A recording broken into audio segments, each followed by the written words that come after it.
everyone, it's Storytime with Jocelyn and welcome. Today's story, I am so very excited, is based off of a true story and you'll never guess what it's about. Can you guess?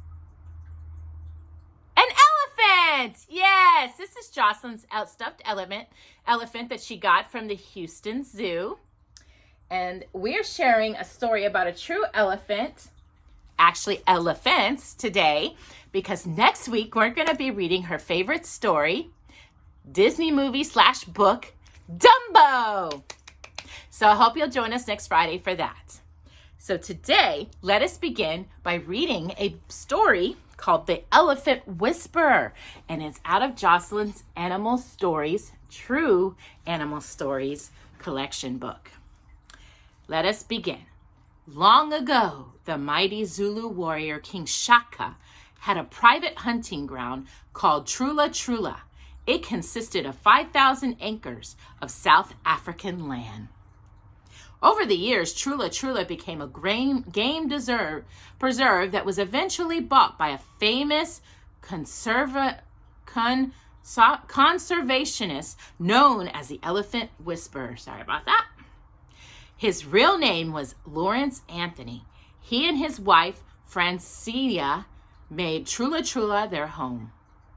Also at home on the preserve was a wide variety of animals, including zebras, giraffes, white rhino, leopards, wildebeest, and even crocodiles.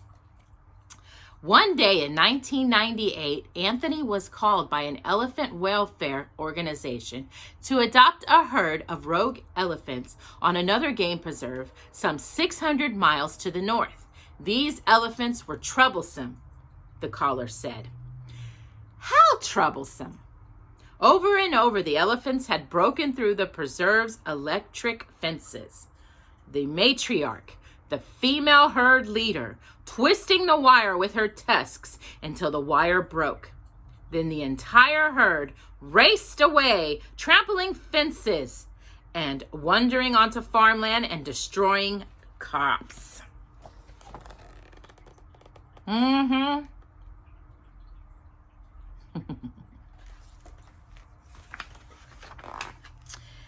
Nobody else wanted these elephants, Jocelyn. Anthony was their last hope. If he didn't take them, all the elephants, males, females, babies, would have to be shot. Even though Trula Trula was not entirely operational, it never occurred to Anthony to say no. As he had only 2 weeks to build miles of boundary fences and stockades strong enough to contain the herd, he got right to work. Suddenly, word came that the elephants had once again broken out of their confinement and someone had shot both the matriarch and her baby. The other elephants were inconsolable and had nevertheless been pushed into a gigantic trailer that was even then being driven to Trula Trula.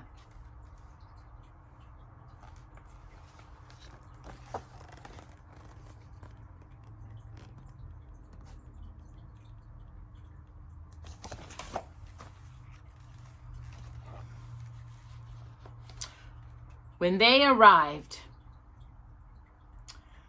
Anthony and his rangers gave the elephants medicine to calm them down, then opened the trailer doors. The huge nude matriarch, Nana, emerged first, followed by her baby bull and the rest of the herd. The men of Trula Trula managed to corral them into the giant enclosure where they would stay until ready to be set loose into the large preserve. But less than a day later, the elephants worked together to fell a tree that smashed the fence, after which they stomped on the electric generator till it was, in Anthony's words, trampled like a tin can. And then they raced out of the stockade. The herd went missing for 2 days. Local wildlife authorities issued elephant guns to the staff, while local farmers began carrying large caliber rifles.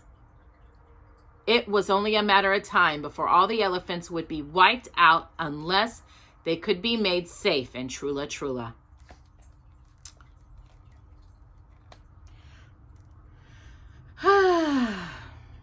Using a helicopter, Anthony and his rangers found the herd, sedated the elephants, and drove them back to the preserve. Anthony knew that he had to win the elephants' trust if they were to make Trula Trula their home, and the only way to do that was to live with them inside the enclosure, though there would be an electric fence between them for his safety. He was joined by his head ranger, David. They slept in a Land Rover, but otherwise stayed outside walking and talking to the elephants, reassuring them. As Anthony wrote later, we all had to get to know each other.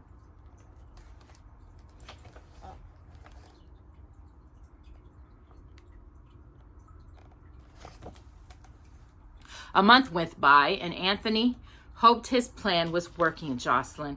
But waking one morning, he saw the mammoth shape of Nana and her baby staring at his car across the electric fence as it measuring its crushability. On a hunch, he got out and walked slowly toward her.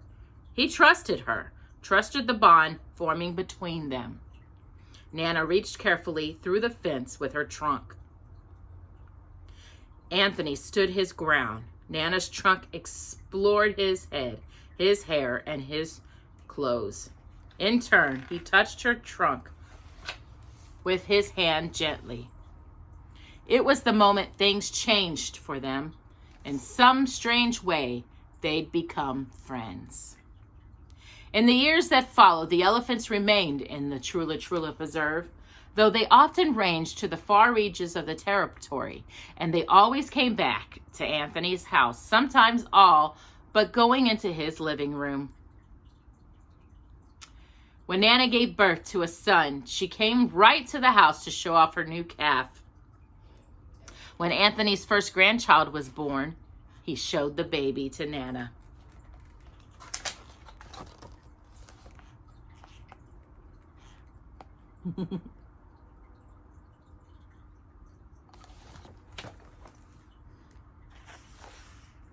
But that is not the end of the story.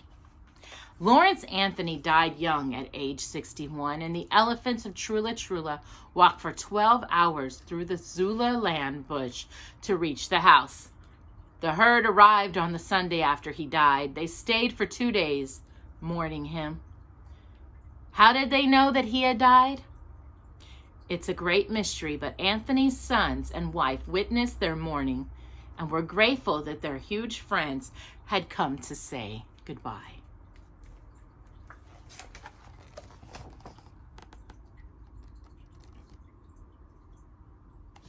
And I'm also going to read you a little something about elephants and mourning. Elephants mourn their dead, and there are even elephant graveyards where elephants mourn their kin. These beliefs, long part of elephant folklore, are only now being studied to see such things are true. Dr. Karen McComb, an expert in animal communication and cognition, and her colleagues have written their findings on elephants and their mourning in the Royal Society Journal of Biology Letters. McComb writes, most animals show only passing interest in the dead remains of their own or other species. In comparison, African elephants are reported not only to exhibit unusual behaviors on encountering the bodies, becoming highly agitated and investigating them with the trunk and feet, but also to pay considerable attention to the skulls, ivory, and associated bones of elephants that are being long dead. In one study, investigators showed 19 different family groups of elephants, 3 objects, an elephant's skull, a piece of ivory, and a piece of wood. All the elephants showed a strong preference for the skull and the ivory, even rocking the ivory back and forth with their feet. Wow. I hope y'all really enjoyed learning a little bit about elephants. This was a good learning story, and it was a true story, and it was a beautiful story. Sometimes I know that we don't feel that it's very humane to keep animals isolated and in captivity. But these elephants are on a preserve in Africa where they can roam free, but they're also protected from the evils of what humans can do to them. because their ivory tusks and certain things are in high demand. And where it comes, where humans are greedy. So I thought that was a little lesson to be learned. God bless those that love animals, and God bless everyone, of course. And I hope y'all enjoyed the story of the elephant, and that you will join us next week reading this precious story of Dumbo. Bye-bye.